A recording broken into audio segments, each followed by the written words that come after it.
بص في التسعة أيام اللي فاضلين على مونديال. حصل زلزال في سوق الانتقالات.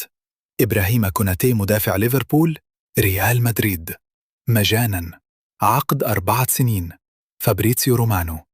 الهير وي جو.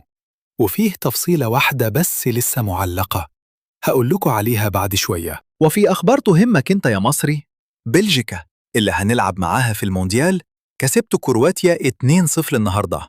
تيليمان سجل ولوكاكو رجع يهدف. مودريتش ودي بروين اتعنقوا قبل ماتش، والشياطين الحمر بعتوا لنا رسالة. وخليني أوجعك بالرقم، لوكاكو بهدف النهاردة وصل ل 90 جون مع بلجيكا. 90! مفيش غير 4 لعيبة في تاريخ كرة القدم سجلوا أكتر منه دولياً. ده اللي جاي يلعب ضد دفاعنا. طب تعالى أفكرك بحاجة، كوناتي ده ليفربول سابوه يمشي ببلاش، والاف اس جي قاعدة تتفرج. أنا متابع ملف ده من فبراير، وقلت إن ده هيحصل. إدارة بتبيع نفسها بإيدها.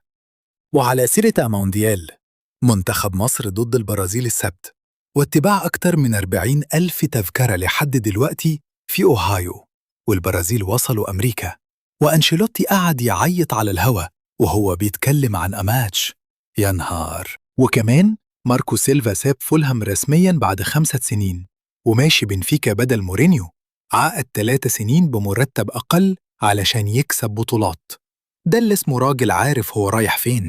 صحيح، التفصيلة اللي وعدتكوا بيها في الأول، صفقة كوناتي معلقة على نتيجة انتخابات ريال مدريد لو فلورنتينو كسب. طب وانت في جروب مصر مين أكتر واحد بيرعبك؟ بلجيكا ولا إيران ولا نيوزيلندا؟ سيبها لي تحت، أنا قاعد بقرأ.